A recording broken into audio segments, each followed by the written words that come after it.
Oyagala omukolo gw'ogwenjawulo gubeere n'ebijjukize mu nnyumba yo? Kankwanjulire ba King Montage Photo Studio. Ffe bakafulu mu kkuba ebifaananyi n'okukola video. Olina wedding, birthday party, kukyala, nika, baby shower, photoshoot oba music shoot na buli kimu kyonna ky'oyagala. Ffe tusobola okuwa ebijjukize ebirungi eri ebirooto byo. Ate nno mwana wattu kusintiiza omuntu wa bulijjo. Tusange Bannankulabe ku Bitaala ku Prime Tower Level 3 Room D04. Okumanya ebisingawo tukubire ku nnamba zino: noti 7 noti 2 emu noti 4 emu 25 oba noti 755 3 731 oba noti 777 noti 23 4 noti 5. King Montage Photo Studio. Ffe tusobola okuwa ebijjukize ebirungi ate nno mwana wattu kusintiiza omuntu wa bulijjo. Mukakubigere ebyo okuwula obwakabaka bwa Katonda bufuge munda mu osaba obwakabaka bwa Katonda bufuge munda mu nkugambye bulina kufuga buli lunaku. Era Christmas olina giselebratinga buli lunaku. Era bw'obanga olina akagoye akalungi tokajjangayo ku Christmas.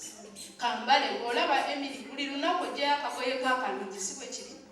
Ffe wano endowooza y'empisa yaffe tetukalindisa ku Christmas. Buli lunaku mu bulamu bwaffe ebeera Christmas.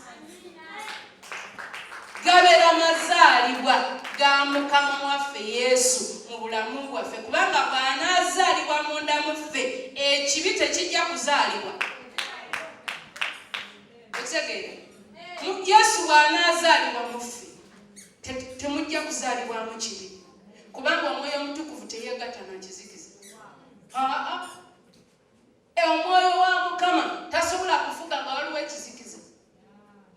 Nga kifuluma ye n'afuga oba ye afuluma kyo ne kikola kyo.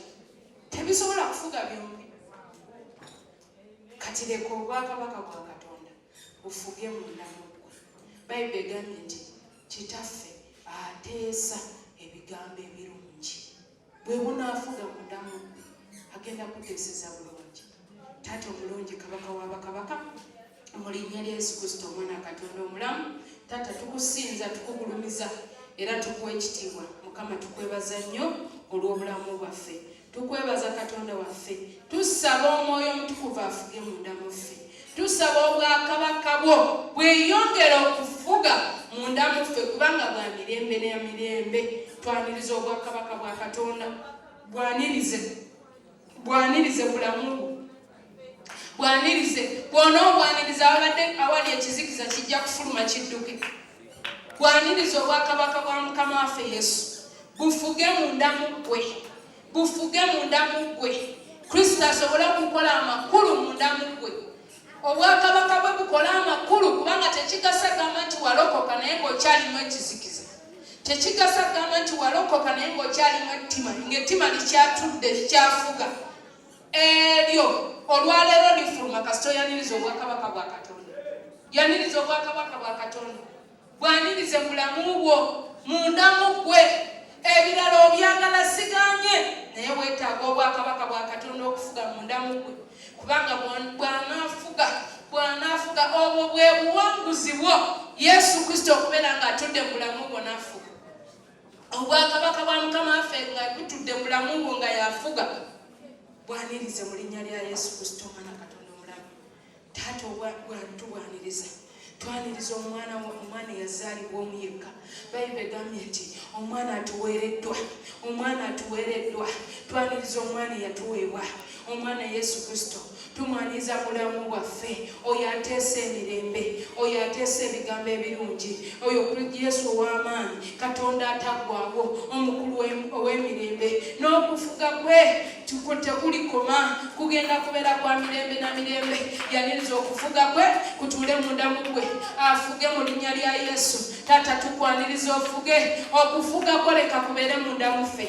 Okufuga kwo Mukama otule emitima gyaffe mu linnya lya Yesu Kristo Omwana Katonda omulamu. Okufuga kwo Mukama leka kutukakanye, kutuyigirize ekigambo kyo mu linnya lya Yesu Kristo Omwana Katonda omulamu. Mukama tukwaniriza, mwanirize olunaku lulungi. Omwana atuweereddwa, leka tumwanirize munda mu ffe mu linnya lya Yesu Kristo Omwana Katonda omulamu. Katonda waffe, Taata waffe omulungi, Katonda ku lwaleero Taata waffe tufulumya byonna ebibadde bifuga munda mu ffe tufulumya byonna ebibadde bifuga munda mu ggwe bifulumye ebibadde bifuga munda mu ggwe ebibadde biremesezza obwakabaka bwa Katonda okutuula munda mu ggwe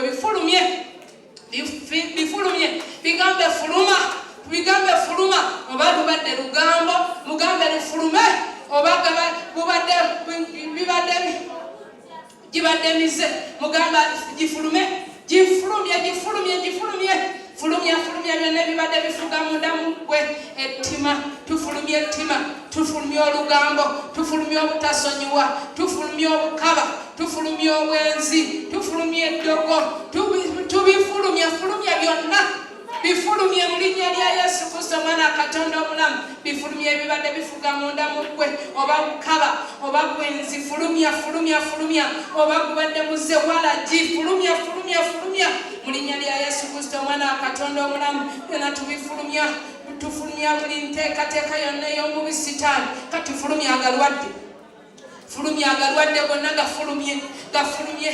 gafulumye omwoyo gw'okulemererwa ebyo byonna bifulumye mu linnya lya Yesu fulumye ebyo ebintu ebyaleetebwa obwakabaka bwa Sitaani bifulumye mu bulamu bwo ebyaleetebwa obwakabaka bwa Sitaani bifulumye mu linnya lya Yesu fulumya obwavu bufulumye mu linnya lya Yesu Kristo Mwana Katonda omulamu fulumya buli nteekateeka yonna embi ey'omulabe Sitaani efulume mu linnya lya Yesu kubanga Yesu alina okufuga fulumya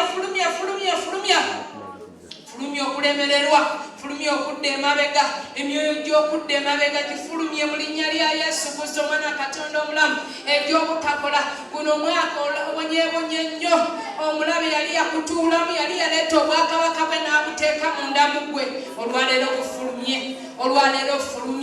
fulumya mu linnya lya Yesu Kristo Mwana Katonda omulamu bifulumye ne mu baana mu linnya lya Yesu bifulumye ne mu nnyumba yo byonna bifulumye mu linnya lya Yesu Kristo Mwana Katonda omulamu fulumya byonna bifulumye gamba mbifulumya mu linnya lya Yesu gamba nfulumya byonna ebyokulemererwa emyoyo gy'okulemererwa ebisiraani byonna kubanga omwana yatuzaaliddwa yalina okutuula munda mu ggwe afuge fulumya byonna ebibadde bikulemesa mu linnya lya Yesu Kristo Omwana Katonda omulamu weebale Yesu weebale Katonda waffe weebale kabaka w'abakabaka taata katuwanike emikono gyo Katonda omulamu taata omwesigwa Mukama mu linnya lya Yesu Kristo Omwana Katonda omulamu twaniriza okufugako twaniriza emirembe gyo twaniriza okwagala kwo twaniriza essanyu lyo tubyaniriza bikke munda mu ffe n'essanyu eringi n'emirembe emingi ng'abaali batuula e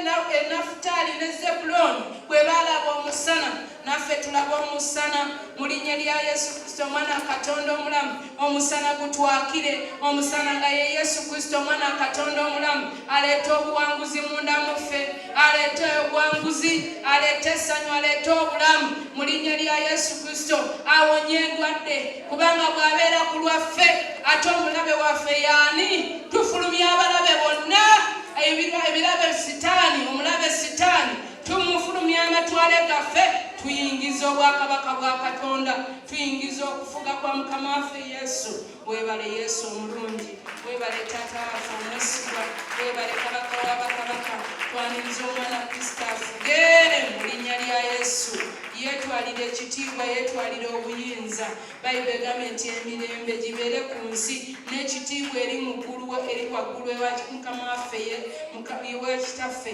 ekitiibwa n'ettendo byonna bya Mukama emirembe gy'okufuga kwe gijjule mu bulamu bwaffe weebale Mukama mu linnya lya Yesu Kristo tusabye amiina olunaku lwaleero awo wennyini w'oyimiridde omukono gwo guteeke ku kifuba oyatule ebigambo bino gamba nti ayi Yesu wange nkwebazizza olw'ekigambo kya leero era nsazeewo okuyingiza Yesu aleete ekitangaala eri obulamu bwange nsaasira olw'obutali butuukirivu era nnaza n'omusaayi olwaleero njatula nti ndokose nkuwa omutima gwange nga sikakiddwa mpa obutuukirivu era njatula nti ndokose amannya gange nsaba ogawandiike mu kitabo ky'eggulu mu kitabo ky'obulamu n'essanyu eringi nkwaniriza Kristo ofuge munda munzi.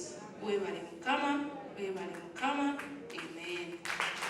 Taata omulungi, kabaka w'abakabaka, mu linnya lya Yesu Kristo omwana wa Katonda omulamu, tukwebaza Taata olunaku lwa leero. Mukama twongere okwaniza mulamu bwaffe n'omwoyo omutukuvu tumwaniriza afuge. Leka Mukama kitange omusana gutwakire, kitangaala kikke mulamu bwaffe, era twongere okwaniza omwana Yesu afugire ddala mulamu bwaffe mu linnya lya Yesu Kristo omwana wa Katonda omulamu. Tusaba otunyweze mu bulokozi mu bwakabaka bwo, otunyweze kabaka w'abakabaka, otuwangaaze nnyo, otukusa obulamu ate tulabe obulungi bwo mu linnya lya Yesu Kristo tusabye. Amen. Kale Mukama abampeera omukisa nga mutuula wansi. Mukama abampeera omukisa. Oyagala omukolo gw'ogwenjawulo gubeere n'ebijjukize mu nnyumba yo? Kankwanjulire King Montage Photo Studio. Ffe bakafuluma okukuba ebifaananyi n'okukola vidiyo. Olina wedding, birthday party, kukyala, nika, baby shower, photoshoot oba music shoot na buli kimu kyonna ky'oyagala. Ffe tusobola okuwa ebijjukize ebirungi eri ebirooto byo, ate nno mwana wattu kusintiiza omuntu wa bulijjo. Tusange Bannankulabe ku Bitaala ku Prime Tower Level 3 Room D04. Okumanya ebisingawo tukubire ku nnamba zino: 0702 104 125 oba 0755 311 731 oba 0777 223 405. King Montage Photo Studio. Ffe tusobola okuwa ebijjukize ebirungi ate nno mwana wattu kusintiiza omuntu wa bulijjo.